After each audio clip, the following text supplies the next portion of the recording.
Hello, this is Star with Lowrance Technical Support, and I am going to quickly walk you through just some methods by which I do troubleshooting for the units.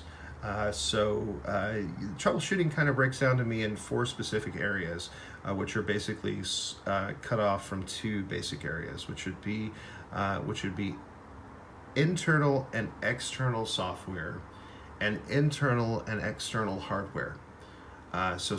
Problems with units are always software or hardware related in nature.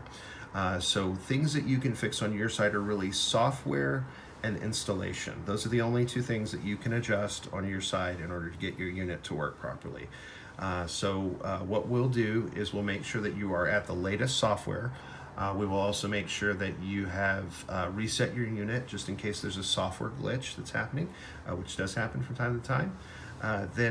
We always want to make sure that you're operating the unit in the way that it's intended to use, or the way that you turn. Let's say you're wanting to specifically go into your settings. A lot of people forget this. They go into the sonar settings and go into installation and look at transducer type. You know, they may not have selected that their transducer was the total scan MH. And so if I save my total scan in the Gen 3, then I may do that and get that going. So if I save that in the system, then if I go back into my sonar settings and go into there, my transducer is going to work. My transducer is going to work a whole lot better for me because I have the right transducer selected. So that was a basic that's a basic sonar installation item in the unit that is very helpful in being able to get your transducer working properly and making sure that you have depth and sonar. So I'll just save that in the system and then I'll be good to go. So if I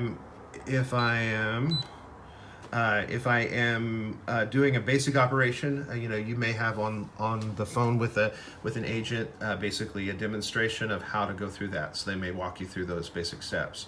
Then of course, if you are looking at if we have exhausted all of those internal software steps, we're going to check your installation. Let's say your transducer's not working, you're not getting depth, but we haven't looked at the back of our boat in a while. We want to definitely check to see if we have any frays or nicks in the cable. We want to make sure that that transducer doesn't have any fissures or anything it's taken an impact and is no longer operational. And we also want to make sure that that transducer on the back of the unit is connected properly, because that can play a part in your specific issue. And then finally, we're looking at internal hardware related issues. We're looking at is your transducer working? Is your unit working? Does it need to be sent in for service? Do we need to send you another part in order to get you working? So each method is different, but ultimately that's basically the process that we'll follow. You'll find different people with different methods of being able to troubleshoot, but ultimately we're trying to get to the goal of getting your system to work in the way that Lowrance specifically designed it to work.